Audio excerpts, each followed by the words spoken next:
Mesdames, Messieurs, vous faites bien d'être des nôtres pour cette première de la semaine de votre émission Le Point sur l'actualité, deux thématiques, dialogue intermalien, la recommandation, ou du moins parlant justement de cette invitation, l'éventualité de voir le colonel Assimi Goïta présenter sa candidature à la prochaine présidentielle, à côté bien sûr d'une autre recommandation qui a été faite pour la prorogation bien sûr de la durée de la transition, qui passe de 2 à 5 ans. Ce ne sont que des recommandations. Ceci aux côtés de Linda Larbaoui qui est avec nous. C'est un plaisir de vous retrouver. Très bon début de semaine à vous, Linda. Eh bien, le plaisir est partagé. Je salue tous vos invités. Je salue toute l'Afrique et bien évidemment vous et votre équipe. Et merci de m'avoir invité. Du côté du Mali, c'est un plaisir également de vous avoir ce soir dans le cadre de cette émission du Point sur l'actualité. Pape Niamé, vous êtes avec nous. Bonsoir à vous et bienvenue. Bonsoir bien, chers téléspectateurs. Donc, je vous remercie vraiment de... Voilà, Pape Niamé. Oui. Voilà, maintenant, bonsoir bien, je vous reçois un peu très mal. Voilà, donc je suis aux côtés du Mali. Merci bien de m'avoir invité. Pape Niamé qui est avec nous dans le cadre du Mali. Et pour compléter justement le panel ce soir, sur le plateau, Patient Parfait d'Homme, le consultant, ou du moins l'un des consultants permanents de cette émission du Point sur l'actualité. Ce n'est pas toujours la grande forme ces derniers jours, Patient Parfait d'Homme, mais vous tenez bon, vous êtes là une fois de plus. Merci à vous, doyen. Merci Baudelaire Nguené, le prince de Matombe. Merci à Madame Linda Larbaoui, à notre ami depuis le Mali. Merci à nos nombreux téléspectateurs et téléauditeurs, les techniciens et à toute la grande galaxie panafricaine. Et merci une fois de plus pour cette invitation. La forme physique, ça revient progressivement, Patient Parfait d'Homme. Je suis malade, c'est un peu difficile, mais bon. Voilà. On n'a pas de choix. Merci à vous, Patient Parfait d'Homme. Alors, plantons le décor, messieurs, de cette émission autour notamment des principales recommandations du dialogue intermalien qui a pris fin le 10 mai dernier du côté de Bamako. Deux points majeurs à retenir ou du moins à ressortir ce soir dans le cadre de cette émission du Point sur l'actualité, la prorogation de la durée de la transition de 2 à 5 ans ou encore l'éventualité de voir le colonel Assimi Goïta présenter sa candidature à la prochaine présidentielle. Tonia, vous plantez le décor à nos côtés. Sous l'égide du chef de l'État, le colonel Assimi Goïta, la phase nationale du dialogue intermalien pour la paix et la réconciliation nationale s'est achevée le vendredi 10 mai à Bamako. L'initiative mise sur pied par le chef de la transition a été prise après la dénonciation de l'accord d'Alger afin de donner la parole à toutes les couches de la société malienne sans interférence étrangère. De nombreuses recommandations ont été prises à l'issue de ces 5 jours de travaux. Il s'agit entre autres d'entreprendre des négociations avec les groupes armés maliens.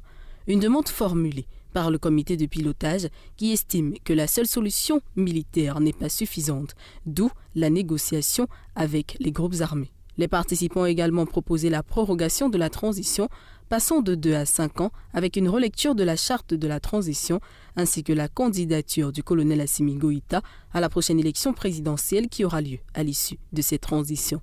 La ligne éditoriale des prêches religieuses devra être contrôlée afin d'éviter la propagation des messages susceptibles de créer un conflit entre les différentes tendances religieuses. En ce qui concerne les partis politiques, il faudrait durcir leurs conditions de création, leur fonctionnement, réduire leur nombre et supprimer leur financement public. Aussi, il sera interdit aux chefs religieux, aux chefs de village, aux responsables des organisations de la société civile de s'engager dans le militantisme politique. Dans le domaine de l'éducation, il faudra institutionnaliser une journée citoyenne pour les jeunes au niveau national et mettre sur pied l'enseignement des langues locales afin de développer le sentiment d'appartenance. En somme, ce sont 180 recommandations qui ont été écrites par le comité de pilotage élu par Boubacar Sow, président du dit comité lors de cette cérémonie de clôture. Elles devront à présent être mises en forme et présentées au président de la transition qui devra veiller à leur application. Voilà, parlant justement de ces principales recommandations qui ont été prises ou du moins retenues à l'issue donc de ce dialogue intermalien.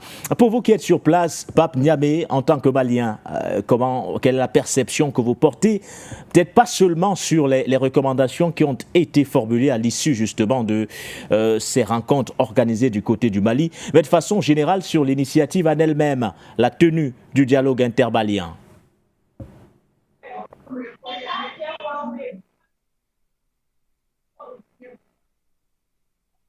Je vous reçois très mal.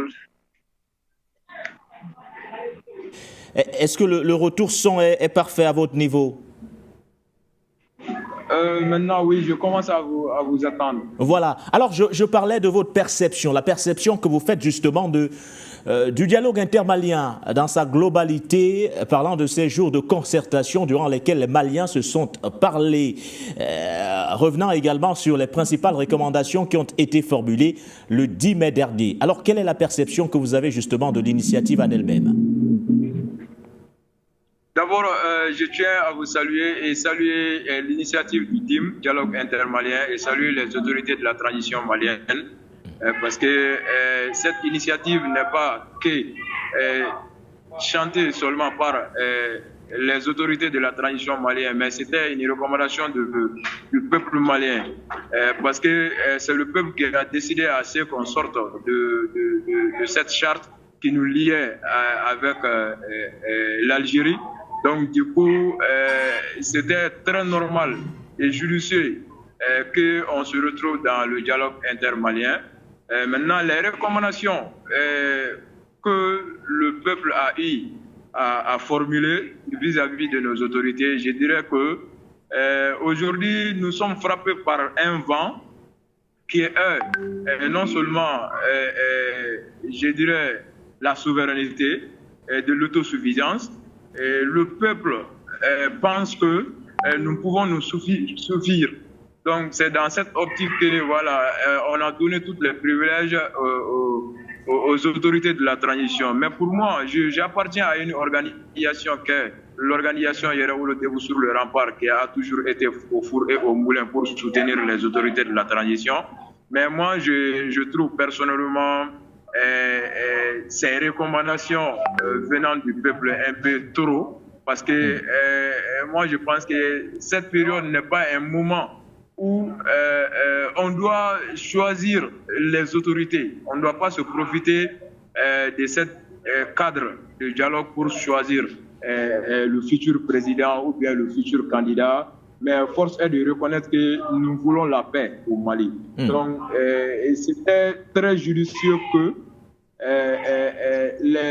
les hommes armés et les hommes politiques, je parle de tous bords, se retrouvent autour de ce dialogue pour parler de la paix et de la réconciliation. Mais selon nos constats, on n'a pas vraiment vu ça. C'est pourquoi quand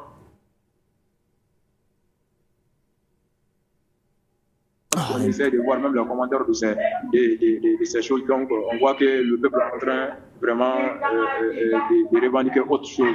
Et parmi même les recommandations, il stipule que les autorités doivent encore créer un cadre pour parler avec les hommes armés. Donc pourtant, le dialogue intermalien s'inscrivait dans ce cadre-là. Donc c'est mon intention. Sinon, à part ça, moi je pense que les autres, ça va. Est-ce que c'est une façon pour vous de dire qu'il y aurait comme un goût d'inachevé, parlant de cette initiative en question? Pour vous, ce n'était peut-être pas le cadre d'évoquer la durée de la transition, voire une éventuelle candidature du colonel Assimi Goïta? Je dirais tout simplement que l'éléphant tant entendu est venu avec un pied cassé. Voilà, je dirais comme ça. Dire qu'on doit prolonger encore la transition de 2 à 5 ans, moi je pense qu'on a tous les moyens pour organiser l'élection présidentielle et pour choisir l'homme que nous voulons, l'homme que le peuple attend chanter. Voilà, et les textes ne sont pas contre cela. Et donc, du coup, on peut organiser l'élection vu qu'on a eu à faire déjà des élections référendaires. Donc, on peut organiser ça.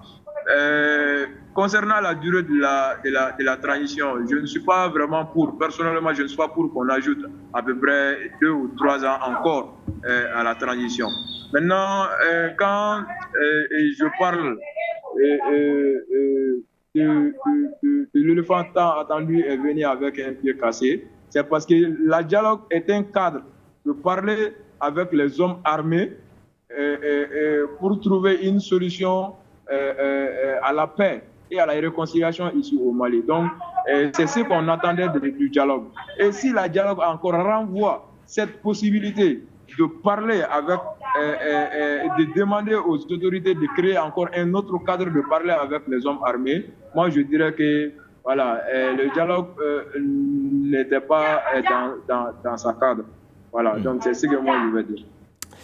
Avez-vous la même impression, Linda Larbaoui, au regard des éléments mis sur la table par Pape Niamé en direct, bien sûr, du Mali, avec notamment ses avis qui divergent autour des attentes, voire même des recommandations formulées à l'issue de ces jours de concertation, de rencontres entre le peuple malien? Partagez-vous la même, ou du moins la même analyse, ou alors avez-vous une grille de lecture différente? J'ai un avis complètement différent. Vous savez, là nous parlons. Mali, votre micro me semble désactivé, Linda. C'est le Linda. cœur de l'Afrique. Pardon? Voilà. Alors Linda, on a écouté Pape Niamé tout à l'heure dans sa première prise de parole. Il disait être satisfait justement par certaines recommandations prises à l'issue de ce dialogue intermalien, mais il n'est pas pour la prorogation de la durée de la transition. Pour lui, ce cadre ne devait pas être celui qui devait permettre aux Maliens d'évoquer peut-être l'avenir du prochain président à la tête du pays, comme d'ailleurs évoqué dans l'une des recommandations, avec cette éventualité de voir le colonel Assimi Goïta présenter sa candidature pour les futures élections présidentielles. Alors, avez-vous la même grille d'analyse ou vous vous inscrivez dans une lecture autre de la situation? J'ai une lecture autre. Je suis pour que Assimi Goïta ou Monsieur Assimi Goïta aille vers une élection, si lui le désire et voit, parce que c'est quand même un militaire et il fait partie d'un service de sécurité. Voilà, un militaire fait partie d'un service de sécurité, il a des éléments que nous n'avons pas, il a des services secrets, il y a l'armée qui le renseigne, et il y a aussi les pays alliés qui le renseignent également.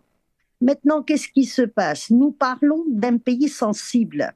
Et je l'ai dit, j'ai fait plus de 250 émissions sur des chaînes africaines et autres défendant le Mali et défendant la position malienne parce qu'elle est complexe. Celui qui commande le Mali, celui qui gère le Mali, gère tout le Sahel. La stabilisation du Sahel a commencé par le Mali. Il y a eu boule de neige et je l'avais dit le jour, j'ai parlé de la boule de neige quand il y a eu justement le premier coup d'État. Donc le Mali, c'est quoi? C'est plusieurs ethnies, c'est plusieurs langues, donc déjà c'est sensible. Et qu'est-ce que nous avons depuis 2008, pas 2000, quand le terrorisme est arrivé au Nigeria, le Mali était ciblé. C'est pas le Nigeria qui était ciblé, c'était le Mali. Et tout de suite après, d'ailleurs, le terrorisme s'est propagé. Il y a tous les services secrets du monde qui jouent au Mali. Tous les services secrets du monde, à commencer par la CIA, la DGSE bien évidemment, c'est le précaré français, vous avez le Mossad, vous avez les services secrets aussi émiratis qui jouent, vous avez le Marzen marocain qui joue, il y a, malgré que ce n'est pas un pays ennemi, vous avez aussi les Russes qui jouent, tout le monde joue au Mali. Donc aller vers une élection alors que la situation, je parle du Mali n'est pas stable, c'est pas rassurant. Nous l'avons vécu en Algérie.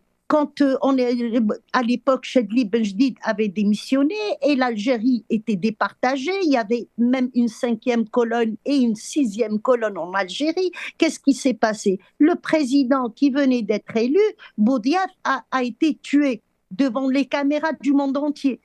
Donc, ce n'est pas une solution d'aller vers un vote tout de suite. Ce que M. Assimi Goïta avait récemment, il a gelé tout ce qui est travail politique. Il ne l'a pas fait de sa tête. Il ne s'est pas réveillé un matin pour dire aujourd'hui on va tout geler. Cet homme-là est raisonnable. Cet homme-là a sorti quand même le Mali de l'impasse la plus difficile.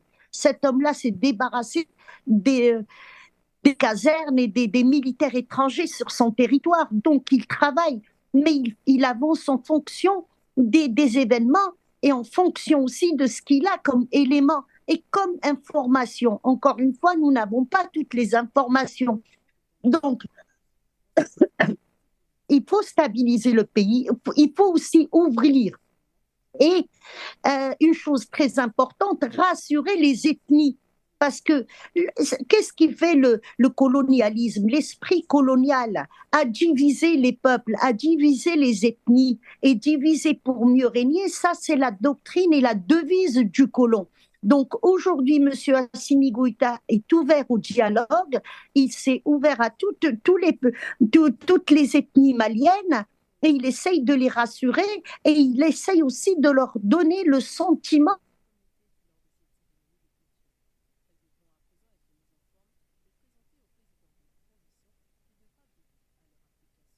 Nous avons quelques petits soucis avec votre son, Linda Larbaoui. Je ne sais pas si c'est rétabli. Est-ce que là c'est bon? Est-ce qu'elle nous reçoit, Linda? Je vous ai averti, aujourd'hui on a beaucoup de problèmes d'Internet. Allez-y, Linda, allez-y. Ça, oui. Donc aujourd'hui, il faut que... Nous aurons l'occasion de vous retrouver, Linda Larbaoui. Vous ne partez pas, vous allez rester avec nous. Nous aurons l'occasion de vous retrouver en attendant, bien sûr, de pouvoir régler ce souci de son. Mais je reviens vers vous, Pape Niamé. Est-ce que le peuple malien aujourd'hui, lui, il est prêt à accepter, voire à intégrer cette éventualité, celle de voir le président Assimi Goïta se présenter à la présidentielle à venir?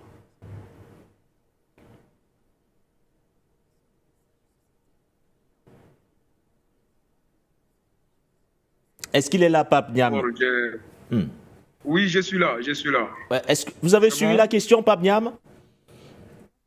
Oui, moi, je voudrais d'abord répondre sur ce que ma soeur a dit. D'abord, il faudrait reconnaître que la paix n'a pas de prix, surtout le Mali actuel. On a vraiment passé des moments très, très difficiles et très sombres dans notre pays. Et pour cela, vraiment, nous avons besoin de la paix. Nous avons vraiment besoin de la paix au Mali. Et peut-être les uns et les autres, l'avis des uns et des autres divergent sur comment avoir accès à la paix. Mais il a eu à dire, peut-être les autorités ont certaines informations que nous, on n'en a pas. Et à notre niveau, nous sommes en permanent contact avec le peuple. Et c'est pourquoi nous ne sommes pas des spectateurs, nous sommes des acteurs de cette transition et de cette nouvelle dynamique ici au Mali. Donc c'est pourquoi nous avons tant chanté que tout n'est pas rose, c'est l'œuvre humaine. Et s'il y a des recommandations à faire, moi je pense qu'on doit le faire. Le peuple a besoin de la paix, ça c'est vrai, le peuple a besoin de la paix. Mais comment avoir accès à la paix, c'est ça aussi le souci. Et nous avons eu à parler de l'élection référendaire, j'ai eu à le dire ici tout de suite, lorsqu'il était très chaud, lorsqu'on n'avait pas récupéré Kidal, on a eu à faire l'élection référendaire qui est parmi les élections les plus difficiles. Et aujourd'hui, le peuple souffre vraiment, le peuple souffre. Et c'est dû à quoi? C'est dû aux différents problèmes que nous avons avec les différents pays du monde. Et c'est parce que nous sommes dans la transition. Et quel qu'en soit, le choix du peuple est déjà fait. Nous avons dit le peuple a déjà fait un choix. Et le président actuel, le président de la transition, il est enchanté par tout le monde, par tout le pays. Vu l'exploit qu'il a fait avec l'accompagnement du peuple, il faudrait reconnaître ça aussi. C'est le peuple qui a enclenché le dynamique et qui soutient aussi le colonel Assimi Goïta sur ses œuvres. Et voilà, donc on ne doit pas avoir peur d'aller en élection si voilà, notre pays nous appartient vraiment. Donc c'est ce que nous avons demandé, d'aller en élection. Maintenant, quand on repousse ça encore, qu'est-ce que ça va nous amener? Voilà, les avis divers sur ça, les inconvénients et les avantages du report de l'élection. Il s'agit de ça. Maintenant, il faudra qu'on essaie de mettre les points sur les i parce que le cadre de la dialogue a été mis en place pour parler de la paix et non pour parler du durée de la transition. On ne va pas parler de durée de la transition au compte du dialogue parce que le dialogue, c'est pour encore avoir la paix et la réconciliation au Mali entre les Maliens, entre le peuple malien. Donc, tous les sujets qui peuvent vraiment nous amener à avoir la paix sont des sujets qu'on peut débattre au sein du cadre de la dialogue.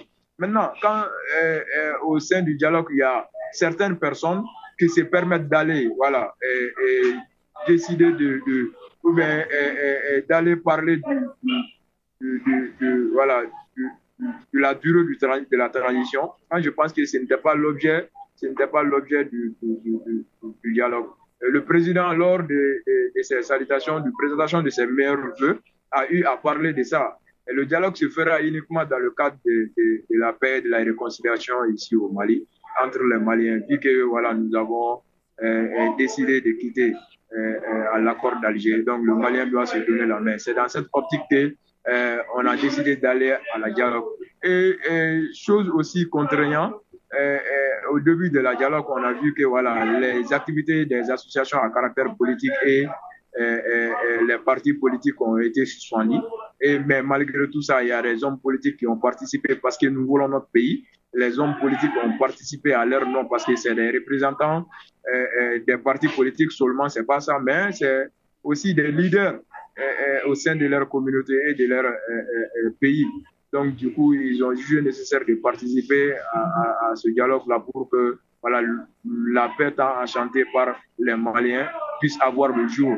Donc, moi, je pense qu'il s'agit de ce cadre-là. Sinon, si on parle dans d'autres domaines, voilà, nous pouvons parler de cela. Mais quand on parle de la dialogue intermalien, les causes de la mise en place du dialogue, c'est uniquement pour avoir la paix et la réconciliation au Mali.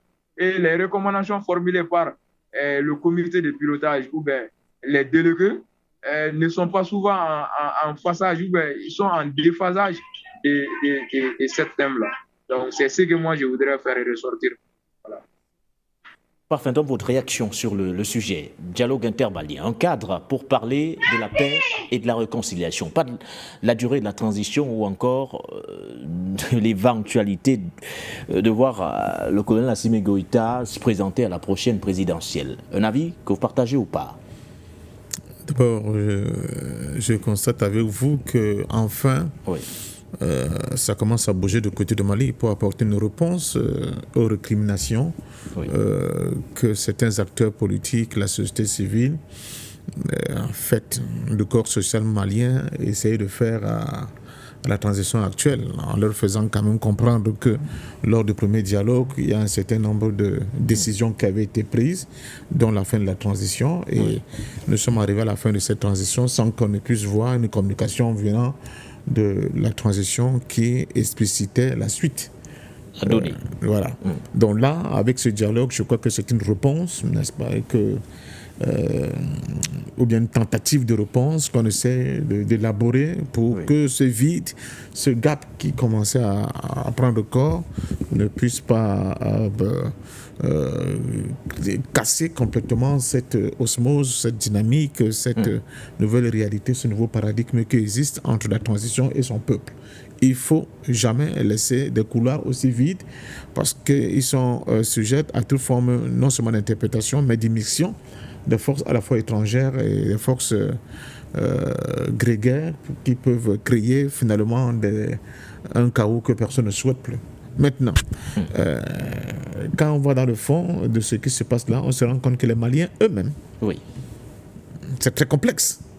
Ils ne savent pas encore par quel bout il faut prendre l'affaire. Comment ça, patient Parfendom? Mais quand j'écoute ces recommandations-là, je me dis, là, il y a un problème. Premièrement, on veut revoir la durée de la transition. Oui. On veut la faire passer de 5 ans alors qu'elle était de 2 ans. De 2 à 5 ans. À 5 ans. Voilà. Ce qui est quand même curieux. Bon. Deuxièmement, on propose au président Assimi Goïta de redevenir un civil et de participer aux élections pour asseoir son pouvoir, il faut le dire comme ça.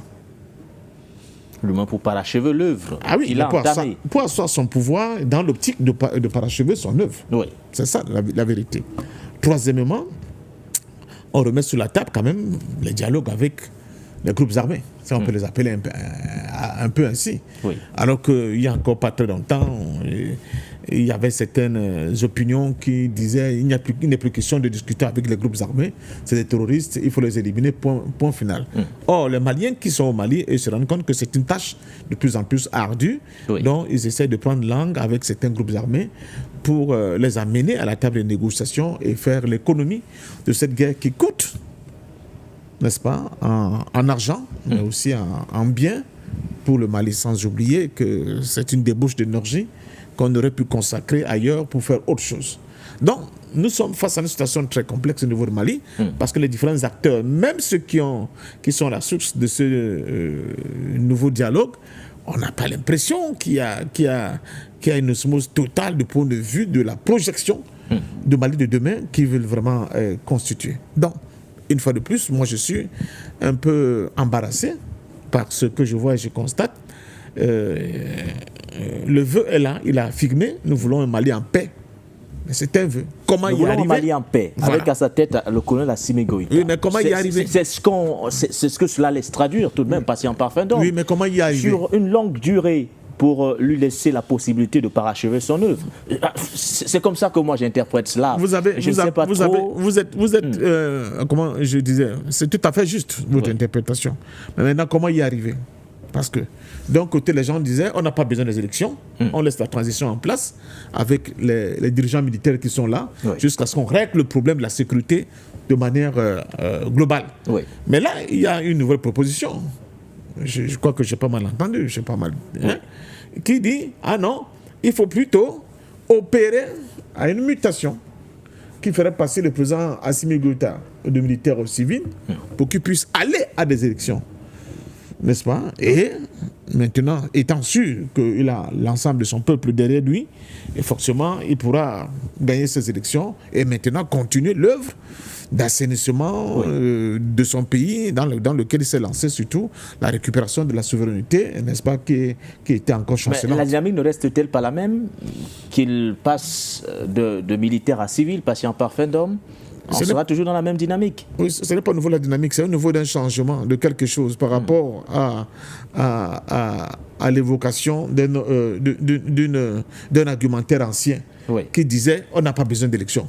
Les militaires restent au pouvoir, ils vont rester. Là, la transition, même si elle fait 100 ans, j'ai entendu les gens dire ça aussi, il faut qu'elle fasse 100 ans jusqu'à ce que, on règle le problème de la sécurité et que de nouveau le décollage économique du pays se fasse. Bon, là, il semble que ceux qui ont assisté à cette fameuse rencontre, excusez-moi le terme de fameuse, mais bon, pour dire qu'elle sort quand même de l'ordinaire, quand on voit qu'il y a eu une première qui a eu lieu et qui a pris un certain nombre de décisions qui, je ne dis pas qu'elles n'ont pas été respectées, mais qui ont été allongées. J'espère qu'avec la nouvelle, nous allons enfin arriver à une situation où enfin, parce que l'autre est quand même passé par comment dire ça, une consultation référendaire. Je ne sais pas si les décisions qui seront prises avec cette dernière grande rencontre vont aboutir aussi sur une consultation référendaire ou pas. Bref, je dis que le problème reste très, très, très, très complexe. Il faut continuer de réfléchir, il ne faut pas se précipiter sur des chemins. Il faut maintenir comme priorité les priorités, la lutte contre l'insécurité dans le pays. Oui. Deuxièmement, la lutte pour mettre en place des éléments constitutifs d'un décollage économique réel, parce que c'est ça aussi le gros problème. Et troisièmement, continuer à réfléchir sur une intégration du Mali dans cette initiative de l'Alliance des pays du Sahel, dont moi je souhaite vivement qu'elle se transforme en une fédération des États-Unis d'Afrique de l'Ouest tout de suite et maintenant, sans beaucoup attendre. Ça, c'est mon point de vue. Donc voilà. Alors, j'aimerais poser une petite question à notre ami depuis le Mali, parce qu'il m'a dit que... Pape Niamé, qui nous disait qu'il est quand même membre de Yowolo, debout sur les remparts. Alors, qu'en est-il de Ben le Cerveau? Parce que depuis on n'entend plus parler, on avait eu vent qu'il avait été arrêté. A-t-il été libéré? Est-il dans la même dynamique de la reconstruction d'un nouveau Mali en termes de participation à des colloques comme ce dernier, avec des propositions de leur organisation? Voilà la petite question que j'aurais aimé lui poser pour voir un peu plus clair. Merci. Mais on lui passe la parole directement à Pape Niamé, la question de patient parfait d'homme. Oui. Le camarade Ben, il se porte très bien. Et jusque-là, il soutient encore la transition. Il nous demande, en tant que camarade de lutte, de soutenir toujours la transition, parce que cette transition a besoin d'être protégée. Parce que bien avant qu'il soit arrêté, il avait prévenu le peuple malien lors de notre meeting pour parler de la culture Amadou Ampatepa. Et il a eu à dire que voilà, il se peut qu'on pourrait attendre que Ben lui il a été tué. Il se peut aussi qu'on peut attendre que lui il a été arrêté. Donc quoi qu'il se passe, il demande au peuple de continuer avec la nouvelle dynamique enclenchée. Donc c'est jusque-là ce que Ben pense. Quand moi je pars lui rendre visite dans son demeure, et il me demande comment va le Mali, il me demande les nouvelles du pays et les informations, et non les informations de sa famille. Et juste là pour dire que Ben aujourd'hui il soutient la transition et il veut qu'on protège la transition. Mais soutenir la transition, parce que nous avons dépassé cette stade de soutenir la transition. Protéger la transition, pourquoi? Parce que souvent, il y a certaines prises de position, les gens pensent qu'on se met dos à la transition. Non. C'est pour pouvoir bien protéger la transition contre les problèmes ou les difficultés qu'on peut traverser. Je donne un exemple que le camarade Ben lui-même a eu à faire lorsque, au niveau de ces institutions du pays, il y avait la flambée des lois de programmation de finances de ces différentes institutions au Mali. Il a eu à dire qu'il n'arrive pas à comprendre à ce stade de voir la flambée des choses au niveau institutionnel du pays. Donc, il a eu à contester ça. Et quand le gouvernement du Mali avait jugé nécessaire que tout le monde porte le casque ici au Mali, il a eu à dire qu'on a soutenu les autorités de la transition. Quand on parle de on parle du peuple. Donc on a soutenu les autorités de la transition pendant 7 mois sous l'embargo de la CEDEAO, et le peuple a tant souffert. On n'a pas besoin de ça, on peut aller directement à l'essentiel. Et pour lui, l'essentiel, c'est quoi? Pour lui, l'essentiel, c'est quoi? C'est d'éviter que le peuple puisse vraiment avoir encore des difficultés, avoir encore des problèmes, ou avoir encore de la vie chère. Actuellement, nous vivons ici au Mali dans un moment très très critique, parce que en cette période de chaleur, il se peut que dans les jours suivants, on peut aller jusqu'à 40 à 45 degrés de chaleur. Et il n'y a pas d'électricité actuellement au Mali, et le peuple soutient ça. Parce que quand on parle de souveraineté, quand on parle d'une nouvelle voie auquel les autorités qui ont passé n'ont pas aspiré à cette voie-là. Donc c'est très très difficile de parvenir à tout en un moment donné. Malgré que voilà, souvent la corruption aussi gangrène. Malgré que souvent ces problèmes-là sont liés au manque de vision, selon le titre du colonel Assimi Goïta, des présidents ou bien des autorités passées. Donc on est en train de résoudre à tout ça. Mais force est de reconnaître que la manière dont le président de la transition actuelle est aimé ici au Mali, on n'a pas peur d'aller en élection, et on ne doit pas avoir peur d'aller en élection. On doit juste vous dites ne pas avoir peur d'aller aux élections, Pape Niamé, mais que pensez-vous de l'argument qui est brandi à chaque fois celui qui remet sur la table du débat le contexte sécuritaire qui ne serait pas favorable. Que pensez-vous de cet argument pour vous qui êtes sur place au Mali? Oui, c'est ce qu'on nous dit, c'est ce qu'on en dit tout le temps. Et nous, vous savez pourquoi nous nous sommes soulevés contre le président Ibrahim Boubacar Keïta. C'était parce que à cette époque-là, nos militaires se faisaient tuer au nord du pays. À cette époque aussi, il n'y avait pas d'armement. Il y avait beaucoup de problèmes, mais actuellement, force est de reconnaître que ces autorités de la transition ont travaillé sur le plan sécuritaire, ont eu des exploits à faire sur le plan sécuritaire, et jusqu'à ce qu'on considère aujourd'hui le Mali dans la sous-région occidentale comme l'une des puissances militaires. Et on doit leur saluer par rapport à ça. Maintenant, moi, j'ai eu à dire quelque chose. Qui est quoi? On a eu à faire une élection référendaire ici au Mali. Et selon les données des autorités de la transition, il y avait à peu près 23 000 bureaux de vote. Parmi les 23 000 bureaux de vote, les 21 000 bureaux ont été opérationnels à l'intérieur du pays comme à l'extérieur du pays.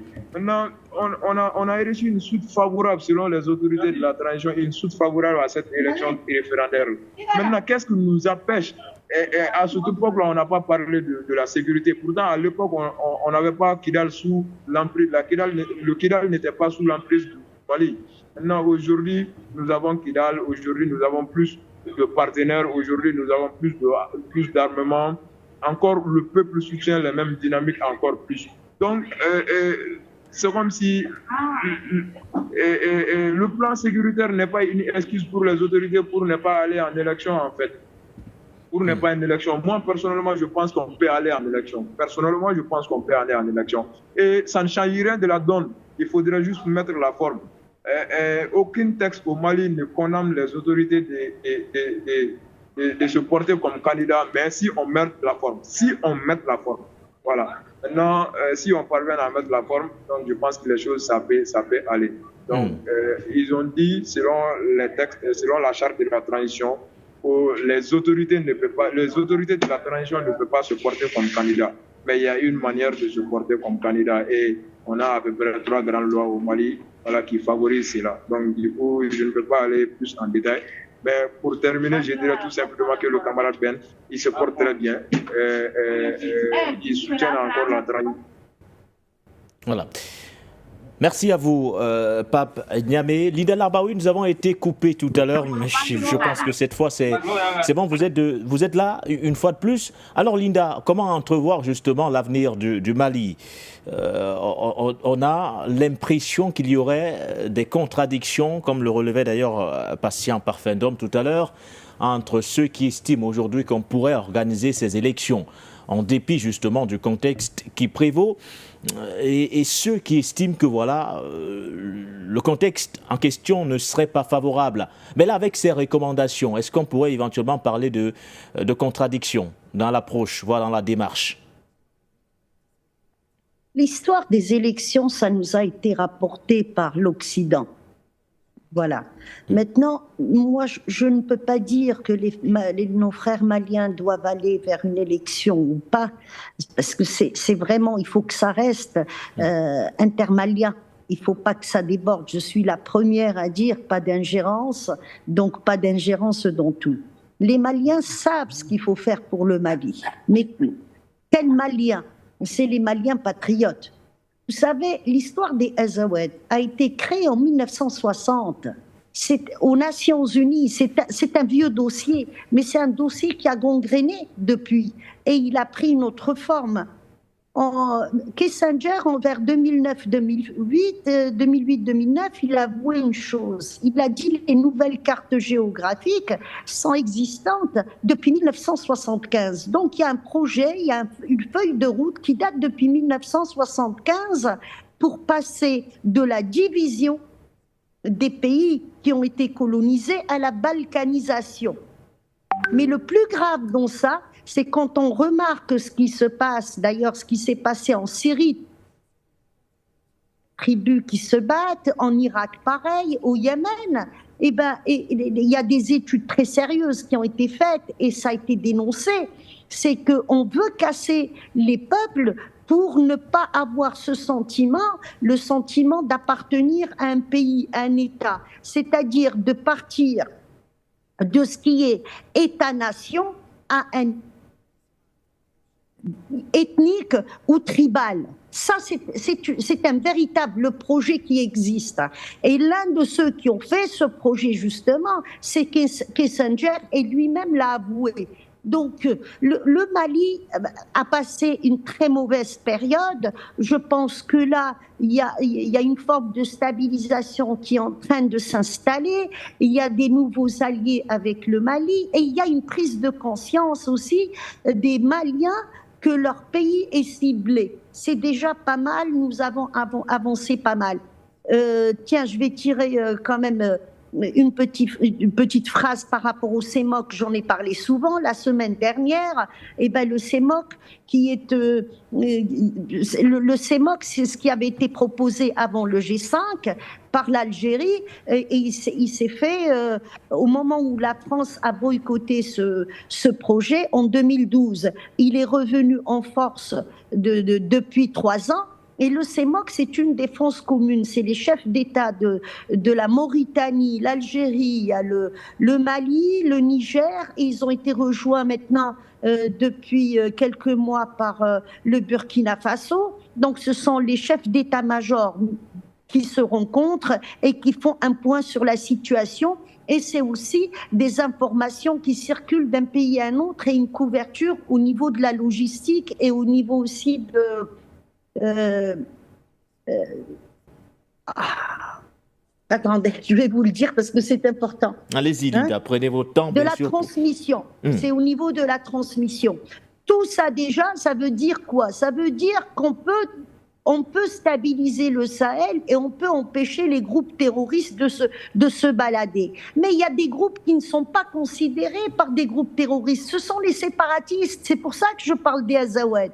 Donc aujourd'hui, est-ce que tout le monde est d'accord pour aller vers un vote et vers une élection, ou est-ce qu'il y a une partie qui n'est pas d'accord? La partie qui n'est pas d'accord, il faut négocier avec, parce qu'elle peut boycotter beaucoup et elle peut faire beaucoup de mal. Est-ce que cette partie qui ne sera pas d'accord n'est pas dirigée par l'Occident? Donc il y a beaucoup de points à voir, et ça, ce sont les services de sécurité maliens qui peuvent y répondre. Pas moi, malheureusement, sinon je vous l'aurais dit. Toujours est-il que il faut continuer à faire confiance à cette transition. Si cette transition estime qu'il faut qu'elle continue dans ce sens, c'est qu'elle a les informations qu'il faut. Il y a des satellites russes qui couvrent le Sahel, il y a des satellites algériens maintenant aussi qui, par rapport au CEMOC, qui couvrent aussi le Sahel. Il y a des informations, ce que je disais, qui circulent entre tous ces pays-là. Et il y a aussi des données que nous n'avons pas, ceux des services secrets, qui ont leurs mains dans nos pays. Il y a des espions partout, il y a la 5e colonne partout, et cette 5e colonne peut faire très mal. Donc il faut faire très attention, et moi je reste sur ma position, ce sont les services de sécurité maliens qui peuvent gérer cette situation. Merci à vous, Linda Larbaoui. Nous revenons sur le plateau avec Patient Parfait d'Homme pour sortir justement de ce sujet, voire de cette thématique. L'éventualité, bien sûr, de voir le président Assimi Goïta se présenter candidat pour la prochaine présidentielle. Comment entrevoyez-vous justement cet avenir? Vous avez souligné des contradictions au regard justement de la démarche même du peuple en question, entre ceux qui estiment que oui, on pourrait, et ceux qui pensent que non, on ne peut pas. On prolonge la durée de la transition, on appelle à une candidature du colonel Assimi Goïta. Mais à quelle fin? Écoutez, le Mali a ouvert une nouvelle page qui s'illustre par des victoires sur le plan militaire incontestables vis-à-vis des groupes terroristes qui sèment le chaos au sein du Mali. Mais j'aime souvent le répéter, une armée est doublement efficace, j'allais dire totalement efficace, quand elle a quand même le soutien de manière large de la majorité, la frange majorité de son peuple. Et pour cela, il faut déconstruire, il faut dessoucher tous les secteurs, tous les contre-feux qui peuvent être allumés pour empêcher justement cette armée-là à poursuivre son travail. Et pour cela, il faut qu'il y ait un leadership patriotique, nationaliste, conséquent, ayant l'ambition, ayant le soutien majoritaire de son peuple pour pouvoir opérer, n'est-ce pas, en toute quiétude dans cette nouvelle dynamique-là. Et je crois que nous sommes à ce niveau-là de recherche de solutions. Comment faire pour que, il y a cette osmose totale et inconditionnelle de la part du peuple vis-à-vis de la transition actuelle, qui fait très bon boulot, je le souligne, je le répète. Et deuxièmement, comment faire pour à minima réduire les coûts, que ce soit les coûts humains, que ce soit les coûts en termes de dépenses sur le plan matériel et autres. Et c'est à ce niveau qu'intervient la probabilité, la possibilité de discuter avec certains groupes armés. Oui. Et à mon sens, je crois qu'il ne faut rejeter aucune proposition. Mais il faut rester dans la constance de cap que le Mali s'est fixé, à savoir se sortir, n'est-ce pas, de cette quadrature du cercle qui n'en finissait pas, c'est-à-dire que ce terroriste qu'on leur a imposé et qui se comportait comme une véritable hydre. On coupe une tête, une autre apparaît, on coupe la seconde, la troisième réapparaît. Ça risque d'être comme quelque chose d'infini. Donc il faut créer les conditions, à la fois militaires, à la fois économiques, à la fois politiques, à la fois d'union avec le peuple, pour mettre en échec toutes ces tentatives qui ne vont pas permettre au Mali de pouvoir continuer sa marche en avant. Et là-dedans, la question du leadership est éminemment importante. Vous ne pouvez pas faire une grande révolution comme celle dans laquelle le Mali s'est lancé en n'ayant pas des certitudes sur la question du leadership. Et aujourd'hui, comme notre ami... La certitude, elle semble évidente au regard notre ami vient de nous dire que c'est Assimi Goïta. Il faut donc créer les conditions pour que ce leadership-là ne souffre d'aucune contestation de la part des Maliens eux-mêmes, pour leur donner beaucoup plus d'allant et de moyens pour être en capacité de vaincre justement ces contre-feux avec ces groupes terroristes, mais surtout avec l'intrusion des forces étrangères au sein du Mali pour leur dicter un agenda qui n'est pas l'agenda du peuple malien. Et tout cela, ça demande beaucoup de réflexion, ça demande beaucoup d'engagement, ça demande aussi beaucoup de détermination de la part de ceux qui sont en capacité de prendre des décisions aujourd'hui. Et là-dessus, je chuterai comme Linda Larbaoui, tout revient aux Maliens.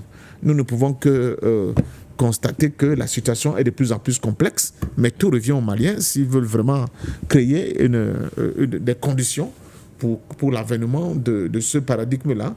Et je vous assure, c'est pas du tout facile, tout le monde le sait d'ailleurs. Vous avez compris tout à l'heure, notre ami depuis le Mali nous dire les conditions de vie qui sont très très très difficiles et que personne ne peut nier. Et si le peuple malien accepte de faire ces sacrifices parce qu'ils sont conscients qu'au bout, n'est-ce pas, de chemin, ils auront le bonheur dont tout le monde espère tous, non seulement pour le Mali, mais surtout pour l'Afrique, parce qu'un Mali libéré de cette contrainte que nous voyons aujourd'hui, c'est des meilleures conditions pour l'envol de l'AES, mais surtout de meilleures conditions pour une nouvelle programmation de la souveraineté africaine. Voilà. Alors, Pape Niamé, pour sortir et surtout pour vous libérer. Pardon, je n'ai pas entendu. Alors, parlons de ces conditions idéales qui vous permettraient justement d'entrevoir ce Mali souverain. Qu'en est-il précisément? Est-ce qu'aujourd'hui, le peuple semble résolument tourné vers cette dynamique, avec notamment ce soutien réaffirmé au quotidien au colonel Assimi Goïta? Il faudra savoir quelque chose. Le soutien, ce n'est pas uniquement pour le colonel Assimi Goïta, c'est pour toutes les autorités de la transition malienne. Force est de reconnaître que souvent, c'est l'œuvre humaine. C'est chapeauté par le président de la transition, colonel Assimi Goïta, donc les gens parlent de cela. Mais tous les acteurs de la transition ont eu à faire quelque chose pour qu'on puisse avoir vraiment de la paix au Mali. Donc nous saluons toutes les autorités de la transition malienne. Maintenant, au-delà de ça, le démarche du peuple pour avoir la paix, c'était unique. C'était unique. C'était quoi? C'était d'abord, c'était prévisible, quoi. C'était d'abord de nous débarrasser de l'impérialisme, de l'Occident d'une manière générale. Et au-delà de ça, on devrait aller au dialogue qui va nous permettre d'avoir la paix au Mali entre le Maliens. Parce que le Mali, il faudrait reconnaître que la rébellion du Mali ne date pas d'aujourd'hui, ça date de longtemps. Et on a passé des moments très très sombres. Ce n'est pas dû à ces autorités-là, mais ces autorités-là ont fourni des efforts vraiment remarquables, et tout sous l'égide du peuple malien, parce que le peuple avait compris le jeu. Sous le leadership du camarade Ben Le Cerveau, qui a chanté pendant à peu près 10 ou bien 7 ans comme ça, les problèmes de l'Occident au Mali, et le peuple a aimé cela. Donc c'est pourquoi ça a été très facile pour les autorités de la transition malienne d'avoir le cœur du peuple malien. Donc aujourd'hui, force est de reconnaître que le Mali face au monde, c'est très très difficile, c'est très très difficile. Maintenant, il faudra qu'on essaie de mettre la forme, et le peuple est conscient de cela, il faudra qu'on mette de la forme. Le peuple ne déteste pas Assimi Goïta, le peuple ne déteste pas ces autorités de la transition. Maintenant, il y a des textes préalables, il y a des textes qu'on a nous-mêmes eu à élaborer pour qu'on puisse vraiment avoir accès à la paix. Donc, à un moment donné, le peuple a donné un mandat à cette transition. C'est la transition elle-même qui a demandé à ce qu'on lui donne d'abord 18 mois. Et pendant ces 18 mois-là, le peuple n'était pas convaincu. Donc, on a jugé nécessaire de donner encore 2 ans au président de la transition, Assimi Goïta. Pendant ces 2 ans, sincèrement, le peuple a été satisfait. On a été honoré parce que le peuple a toujours été là pour surveiller, pour être le garant de la souveraineté malienne. Et c'est à travers cela que les autorités ont pris des décisions très, très remarquables concernant la survie de notre pays. Mais aujourd'hui, nous voulons aller en élection. Et nous ne voulons pas aller en élection pour encore avoir la déstabilisation. Il faudrait qu'on dise cela. Nous ne voulons pas aller en élection pour avoir la déstabilisation dans notre pays, mais c'est pour éviter certains problèmes. C'est pour éviter certains problèmes. Il faudra qu'on le dise haut et fort. C'est pour éviter encore certains problèmes. Il y a des problèmes que nous pouvons éviter, comme ce qu'on vit aujourd'hui dans notre pays, mais les autorités de la transition ont jugé nécessaire de faire autrement. Mais jusque-là, les autorités, le peuple soutient le dynamique. Mais dire notre vérité au président de la transition ou bien aux autorités de la transition ne veut pas dire que nous sommes ennemis de notre pays. Non.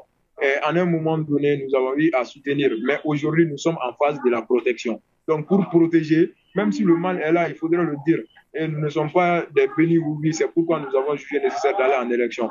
Et il faudrait qu'on essaie de mettre la forme. Si aujourd'hui, le monde entier, ou bien le Mali, soutiennent Assimi Goïta, et s'il sait qu'il est soutenu par le peuple malien, il peut aller en élection. Parce qu'on a eu à faire le preuve. On a eu à faire le preuve. On a fait l'élection référendaire ici, que j'ai eu à dire. On a fait l'élection référendaire. On avait 23 000 bureaux de vote. Parmi les 23 000 bureaux de vote, 21 000 bureaux ont été opérationnels. Et parmi les 21 000 bureaux de vote, c'est comme si le suffrage a été exprimé dans tous ces bureaux-là. Mais les autorités de la transition eux-mêmes ont eu à solliciter cela. Mais il y avait un moment donné, les autorités nous ont fait savoir qu'on ne pouvait pas aller en élection suite à certains problèmes parce que les données biométriques, les données, la loi électorale était en révision, les données d'identification du peuple étaient prises par une société française. Mais à peu près 3 à 4 mois après, ils nous ont revenus tout en nous disant que voilà, les données ont été récupérées par les experts maliens. Maintenant, qu'en est-il pour l'élection? Nous, on ne chante pas l'élection pour que Assimi puisse partir ou bien pour que ces autorités-là peuvent partir. C'est pour éviter certains problèmes auxquels on a, je ne dirais pas peur, mais qu'on peut éviter. éviter. C'est ça notre position et c'est ça, moi, personnellement, ma position vis-à-vis de notre transition. Mais nous soutenons la nouvelle dynamique déclenchée. Nous soutenons vraiment la nouvelle dynamique enclenchée. Mais quand j'entends parler m'en sort des côtés ethniques, des côtés séparatistes et des djihadistes, des terroristes. Pour nous, au Mali, nous, on ne cherche pas à aller de gauche à droite, hein, en toute sincérité. L'ennemi du Mali, c'est ceux-là qui prennent des armes contre le Mali. C'est ça. Et notre constitution est contre cela. Si tu prends l'arme contre ton pays, voilà, tu n'es plus un Malien. Tu es un rebelle et les rebelles sont bannis dans notre constitution. Donc du coup, c'est là qu'ils veulent revenir à la table pour discuter, qui ont su qu'ils ont fauté. Il y a des jeunes qui viennent de rendre leurs armes à peu près 2 semaines en arrière, qui sont venus pour se mettre en table avec les autorités et ils ont accepté qu'ils ont fauté. Maintenant, on va les remettre à la discussion de la justice, voilà, ce qu'il faut, voilà, à l'homme qu'il faut. Donc du coup, ça, on le sait. Mais il faudrait reconnaître qu'on peut éviter certains autres problèmes auxquels le pays vraiment est engorgé aujourd'hui. Sincèrement, ça c'est une réalité qui est là. Il faudrait dire ça. Voilà. Merci à vous, Pape Niabé de Yirewolo, debout sur les remparts. Merci pour votre contribution. On va également permettre à nos téléspectateurs de pouvoir réagir ce soir, le premier appelant de la soirée. Monsieur Marc Scrambediabka, vous êtes avec nous. Bonsoir à vous. Bonsoir, monsieur Nguikende. Bonsoir à tous les auditeurs de For You Télévision. Bonsoir à monsieur Patient Dom et à tout le plateau, à tous les techniciens. Ce que je voudrais dire à propos du Mali, c'est que les autorités actuelles du Mali sont efficaces. Disons la vérité, sont efficaces. Ce pays était en... Et depuis que les gens font les élections au Mali, est-ce qu'il y a un gouvernant depuis Modibo Keïta jusqu'à ces temps où Assimi et ses amis sont au pouvoir, est-ce que le Mali a été aussi stable que cela? Non. Il y a même une partie du Mali où des autorités extérieures descendaient là-bas et les autorités, le président du Mali, allaient les voir dans une partie du Mali qui était comme une république. En ce moment-là, c'est 400 ou 500 partis politiques qui étaient au pouvoir au Mali. Qu'est-ce que ces partis politiques-là faisaient? Moi, je voudrais même qu'Assimi diminue le nombre de partis politiques au Mali. Il y a trop de farfelus. Ce monsieur, par exemple, qui est en train de s'exprimer là, sont minoritaires au Mali. Moi, en tout cas, disons la vérité. Quand les djihadistes avaient pris tout le Mali, et que même les ressources naturelles du Mali sortaient d'une manière clandestine dans des caisses ou bien des avions qui pouvaient faire quelque chose au Mali. Laissons Assimi terminer la mission que les autorités de la transition lui ont donnée. Il a une mission à accomplir. Et Yirewolo, sur les remparts, c'est vrai, ont pris le problème patriotique en marche pour asseoir la transition actuelle au pouvoir. Pourquoi sont-ils pressés? Moi, je pense que dans des pays, même partout en Afrique, que les militaires prennent le pouvoir. Si les militaires qui sont des patriotes ont pris le pouvoir au Mali pour remettre en tout cas le pouvoir qu'on appelle en place et le remettre au peuple, laissez-les faire ce travail-là et quand ils finiront cette mission, ils remettront au pouvoir au peuple. Et si la transition, dans son rapport, a décidé qu'Assimi vienne pour être candidat, mais c'est une bonne chose. Au contraire, ce travail qu'il est en train de faire est une très bonne chose. Mettre les infrastructures en marche, regardez l'électricité EDM. Regardez comment EDM a été complètement détruite par les autorités anciennes. D'autres même partait à Copacabana pour aller même se trémousser là-bas avec des femmes.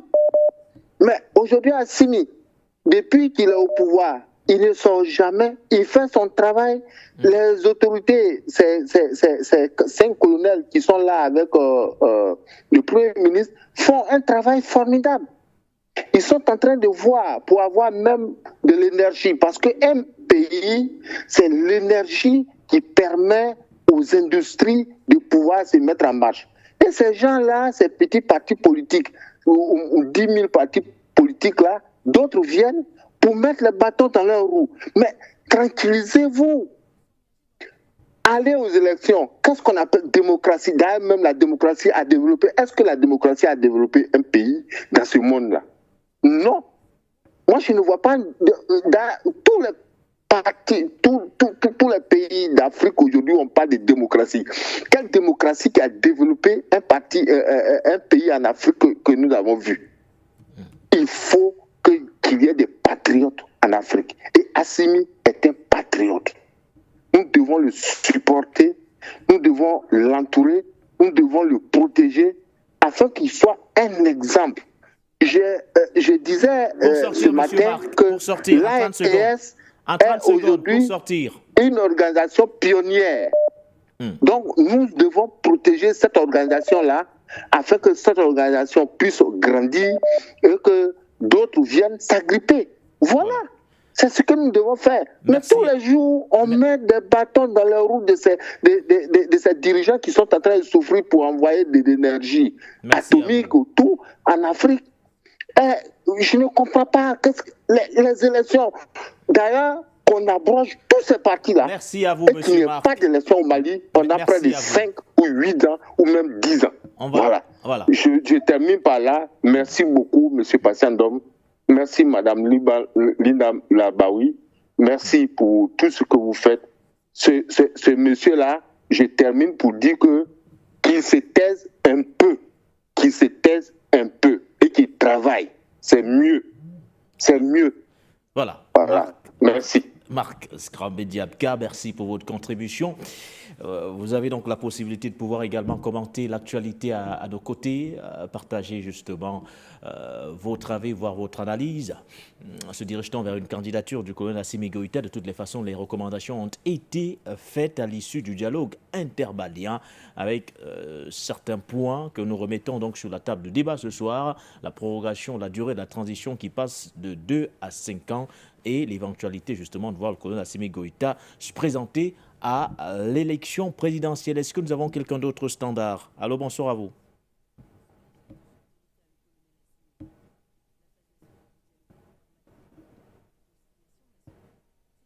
Allô, est-ce que vous nous recevez?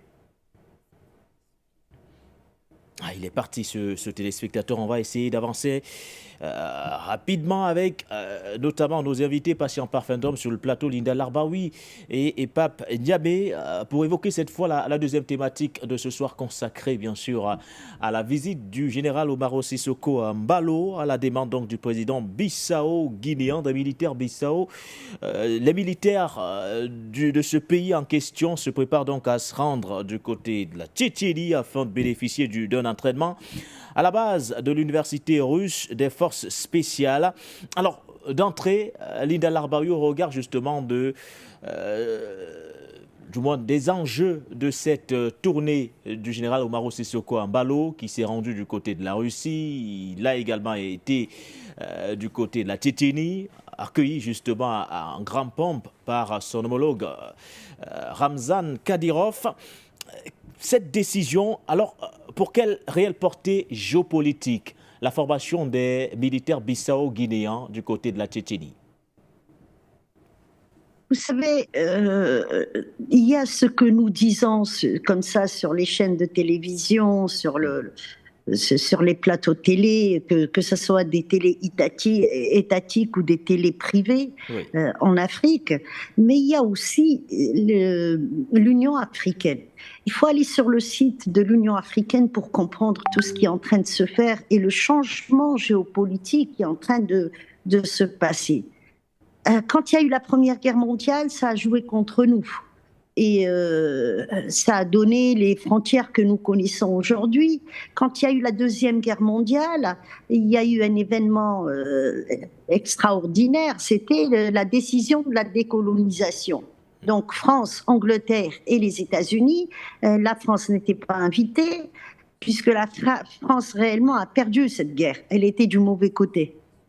La majorité de la France était nazie. Ça, on ne le dit pas souvent, mais il faudrait qu'on le dise assez souvent quand même. Hein.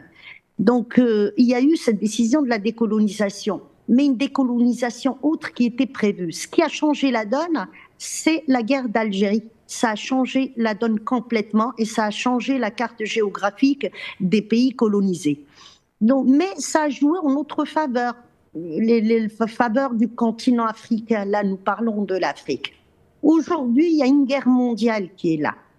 Pour la première fois, je peux appeler ça une guerre mondiale. La première guerre, la deuxième guerre, c'était des guerres européennes. Ils ont honte de le dire, ils ont honte de l'avouer, mais nous-mêmes, nous n'étions pas concernés. Tous les pays qui étaient occupés, que ce soit l'Asie, le Moyen-Orient, la péninsule arabique, l'Afrique, on n'était pas concernés, nous.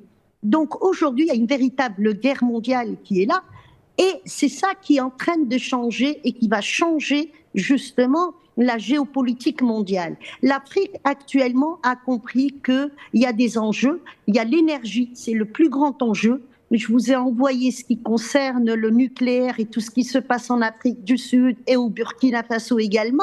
Ce qui se passe aussi au niveau du Niger, pourquoi ils ont cette pression et le rôle du Niger dans le futur. Donc la Guinée-Bissau est en train de se ranger aussi du bon côté. Voilà, tout simplement. C'est pas parce que le président actuel n'aime pas l'Occident, non. C'est parce qu'il risque lui-même de se retrouver ailleurs, comme ça s'est passé au Niger, au Mali, au Burkina, même au Gabon et en Guinée. Il ne faut pas oublier ces pays-là. Il y a eu quand même un sacré changement dans ces pays. Le président actuel, il y a presque 2 ans, il a été reçu à Alger. Il avait demandé à être reçu par le président Tebboune, donc il a été reçu. Et on ne sait pas ce qu'il y a eu comme dialogue. Toujours est-il qu'il s'est rapproché d'Alger. Ça, c'est important de le dire, parce que Alger, c'est l'allié des Russes. Et la Tchétchénie, fait partie de la Fédération de Russie. Donc, est-ce qu'il... Je pense bien que oui, par rapport au peu d'éléments que j'ai, je pense bien que oui. Tous ceux qui veulent se rapprocher de la Fédération de Russie passent par Alger forcément. Donc, il y a un travail qui est fait au niveau de l'Afrique. C'est pour ça que les Africains n'ont pas voté contre la Russie. Ça aussi, il faut le rappeler. Les Africains n'étaient pas pour les États-Unis, mais ils n'étaient pas contre les Russes non plus. Et c'est ça qui a fait éviter des sanctions internationales à la Russie. Donc tout le monde veut se rapprocher de la Russie, mais pas parce qu'on aime la Russie. Et que si on se rapproche de la Tchétchénie, on se rapproche de la Russie. Tout le monde veut se rapprocher pour se débarrasser de ce qui est la pression occidentale. Il y a une pression extraordinaire qui s'exerce sur les dirigeants. Ils le disent quand ils sont en réunion, ils le disent quand ils sont au siège de l'Union africaine. De temps en temps, il y a des journalistes qui nous balancent des choses, qui sont présents au siège de l'Union africaine et qui nous disent, qui nous parlent de ces pressions-là. Malheureusement, en Afrique, entre le nord de l'Afrique et le Sahel et puis le sud de l'Afrique, il n'y a pas une communication. Je suis peut-être parmi les rares qui fait jonction entre les deux et qui est au courant de ce qui se passe au Cameroun, en Guinée-Bissau, aussi bien qu'au Mali et également en Libye et en Mauritanie.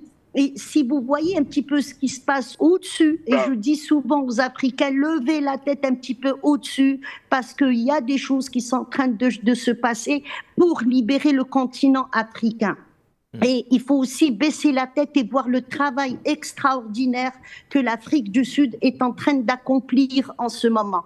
depuis déjà pas mal de temps, je dirais 2 ans, et qui accentue la chose pour nous débarrasser de ces militaires étrangers qui sont sur notre continent et sur le pillage. Donc la Guinée-Bissau, tout simplement, est en train de rejoindre ce qu'on appelle le Sud global, parce qu'il faut qu'on passe par là et il faut dessiner une autre carte géographique avec plus d'indépendance aux pays africains.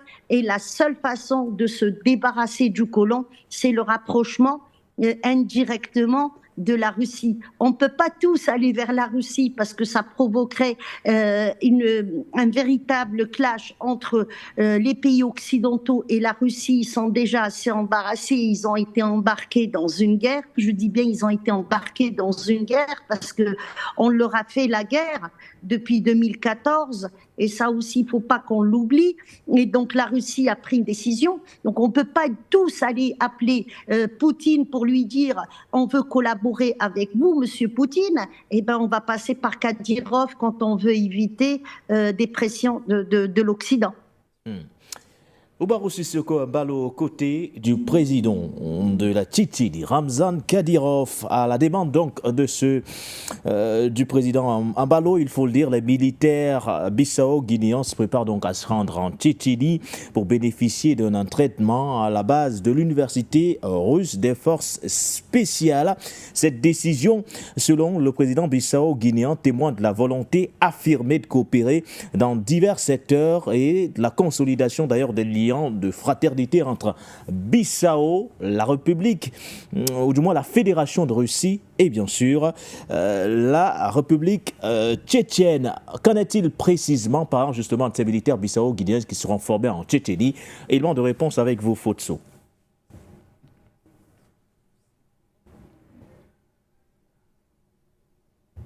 Alors, nous aurons l'occasion de revenir sur l'élément en question, mais patient parfum d'homme, pour quel... Des militaires bissau-guinéens vont suivre une formation sur la base de l'université russe des forces spéciales en Tchétchénie.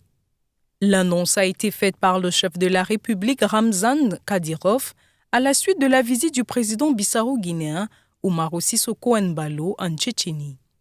Le dirigeant tchétchène a déclaré avoir discuté des domaines de coopération disponibles avec le président Embalo et s'est dit prêt à renforcer les relations fraternelles entre les deux pays. À la demande du chef de l'État bissau-guinéen, des militaires viendront en République tchétchène pour s'entraîner sur la base de l'université russe. Une décision qui, selon le président tchétchène, témoigne de la volonté affirmée de coopérer dans divers secteurs et de consolider les liens fraternels entre la Guinée-Bissau et la Fédération de Russie, en particulier la République tchétchène.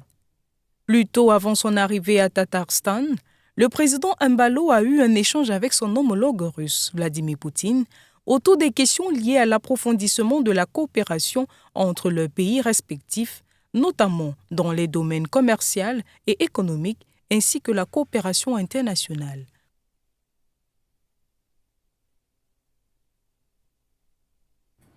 C'est quoi le message derrière justement cette information, patient parfum d'homme? C'est vrai que chez nous les titres sont attribués à tort et à travers, mais nous ne sommes pas encore à ce niveau, patient parfum d'homme. Des militaires bissau-guinéens qui seront formés en Tchétchénie. Ceci, on va parler des premières retombées de la visite du président Umaru Sissoko Embalo, reçu par son homologue russe, Vladimir Poutine, reçu également par son homologue tchétchène, Ramzan Kadyrov. C'est pour quelle portée, aussi bien sur le plan géopolitique que sur les liens de coopération entre Bissau, la Fédération de Russie ou encore la République tchétchène? Vous avez suivi l'analyse de Linda Larbaoui. Là, on pourrait l'inscrire, entre autres, dans la volonté de la Guinée-Bissau de rejoindre enfin le Sud global. Au-delà de cette belle analyse de Linda Larbaoui, rejoindre le Sud global, il y a la mise en place des piliers de ce que nous appelons le monde multipolaire. Oui. Et il n'y a plus de chasse gardée aujourd'hui. Il n'y a plus de chasse gardée. Tous les pays sont libres de contracter des accords dans différents domaines avec les pays qui les semblent les mieux disants du point de vue du coût, mais surtout du point de vue de la formation, de ce qu'ils peuvent tirer dans cette formation comme bénéfice. Et nous savons que les services tchétchènes dans le domaine sont quand même parmi les meilleurs au niveau de la Russie. Ce qui m'a frappé le plus, c'était de voir cette fraternité, cette amitié qui a, au cours de cette cérémonie du 9 mai, qui est quand même une grande fête en Russie, la fête de la victoire. Fête de la victoire. Ouais. Voilà, où on a vu quand même le président Poutine, côte à côte avec le président Sissoko Embalo, vers une marche triomphale pratiquement entourée de tout ce Gotha-là. Ça m'a beaucoup frappé. Cela veut dire tout simplement que le président Sissoko Embalo a marqué un coup diplomatique et politique incontestable. Compte tenu du contexte. Ah oui, on peut l'aimer comme on ne peut pas l'aimer, mais là, il a quand même démontré qu'il avait de l'entre-gens et qu'il avait la capacité à aller bousculer des portes encore dont certains pensaient encore hier qu'elles étaient inaccessibles. Et une fois de plus, ça prouve quand même que l'Afrique devient un peu comme le centre d'intérêt de toute la géopolitique mondiale d'aujourd'hui. Et il est très important pour les différents protagonistes à travers le monde d'avoir pied à terre, d'avoir de bonnes relations avec l'ensemble des pays africains pour le combat futur. Donc renforcer la sécurité de la Guinée-Bissau par le biais de la formation de ces militaires dans ces forces spéciales, c'est quelque chose de très important. Mais je crois qu'ils ne vont pas se limiter là. La Guinée-Bissau a quand même une ouverture maritime assez importante, dont aussi, pourquoi pas, aller dans des défis économiques, avec des accords économiques entre non seulement la Russie, mais plusieurs États de cette fédération. Voilà, vous voyez que la Tchétchénie, c'est une des fédérations, des États qui composent cette grande fédération qu'est la Russie. Donc, je crois que le champ est ouvert. Il suffit tout simplement qu'on ait des dirigeants qui soient courageux et qui ait une vision du futur. Il n'y a plus de portes qui soient fermées aujourd'hui. Il faut aller ouvrir toutes ces portes-là et essayer de négocier pour être en capacité de tirer le maximum de ces relations-là bénéfiques pour nos pays. Et si on s'en tient à cela, je dis que là, le président Sissoko Embalo, c'est un véritable coup politique qu'il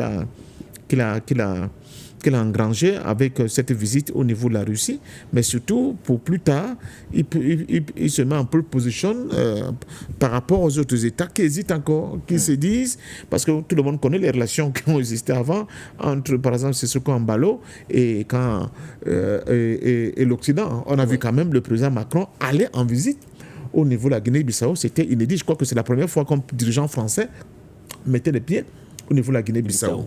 Donc, revoir le président Sissoko Embalo dans cette lancée, alors, au vu de son analyse, aller vers la Russie pour tenter de conclure des accords avec un État russe qui est considéré comme l'un des États les plus parias par l'Occident, parce que quand on parle de la Tchétchénie, de M. Kadyrov, Ramzan Kadyrov, n'oubliez pas que ça donne la chair de poule aux dirigeants occidentaux. Donc, lui, il est allé là-bas, c'est comme si vous avez un dirigeant dans le précaré français qui va voir M.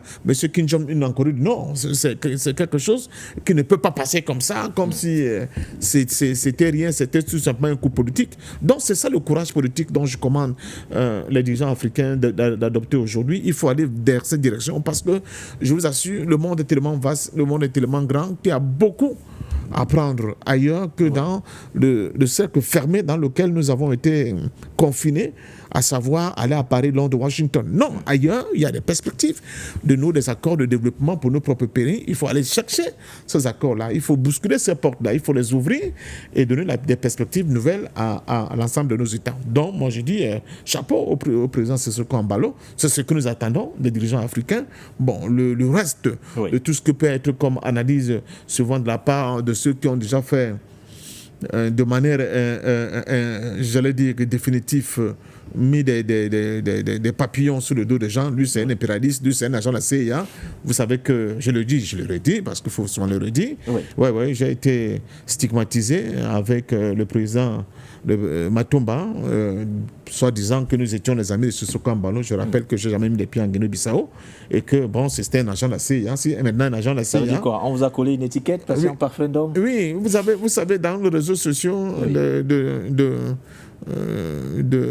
comment dire ça, de la grande forêt panafricaine, là, il y a du tout et n'importe quoi. Et ça, c'est pas notre honneur d'être dans cette division inutile. Il faut analyser concrètement ce que nous voyons. J'aime dire l'analyse concrète de la situation concrète. Je demande aux dirigeants africains, prenez votre courage à deux mains. Le monde est vaste.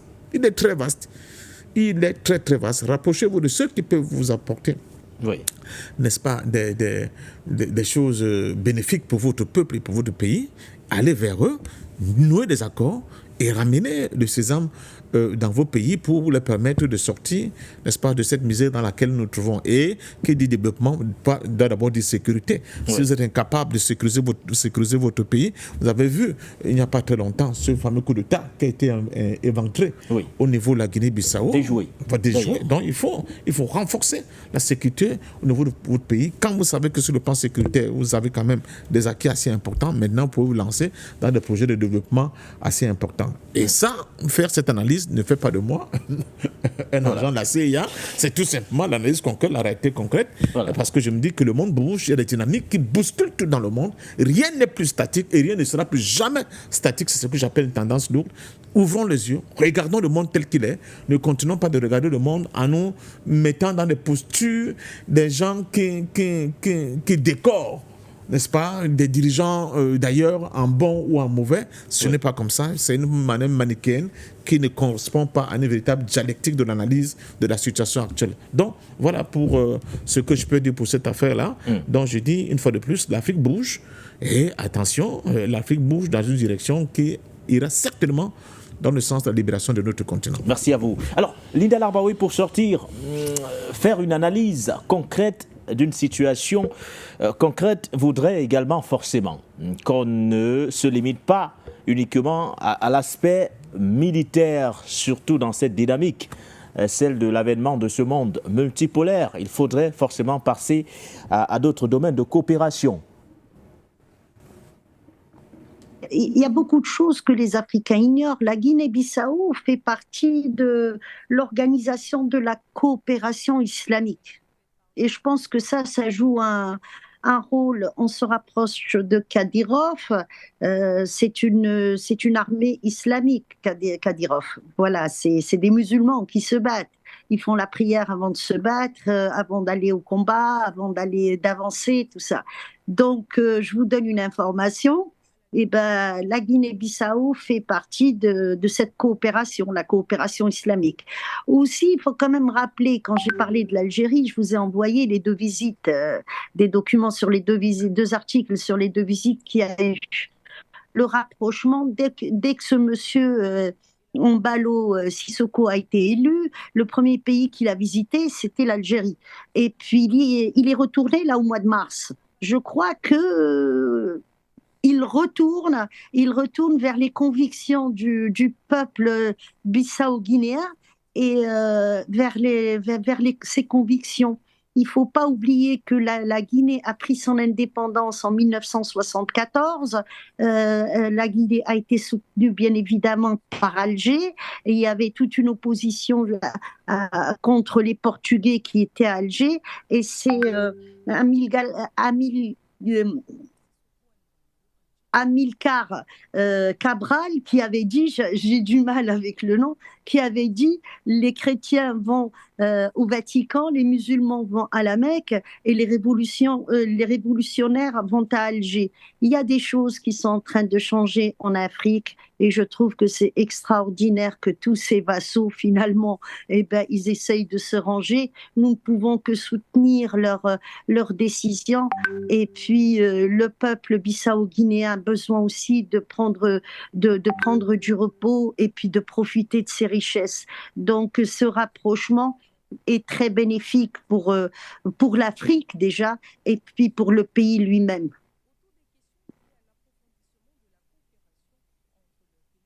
Mais surtout, de façon générale, pour l'Afrique. Merci à vous, messieurs. Patient Parfum, donc, vous étiez une fois de plus de nôtres ce soir. Merci également à vous, Linda Larbaoui, à Pape Niamey, qui est resté jusqu'à la fin de cette émission du Point sur l'actualité. Merci à nos nombreux téléspectateurs, téléauditeurs. Merci à la grande équipe de la réalisation. Portez-vous bien, on se donne rendez-vous demain pour une nouvelle édition de votre émission, Le Point sur l'actualité.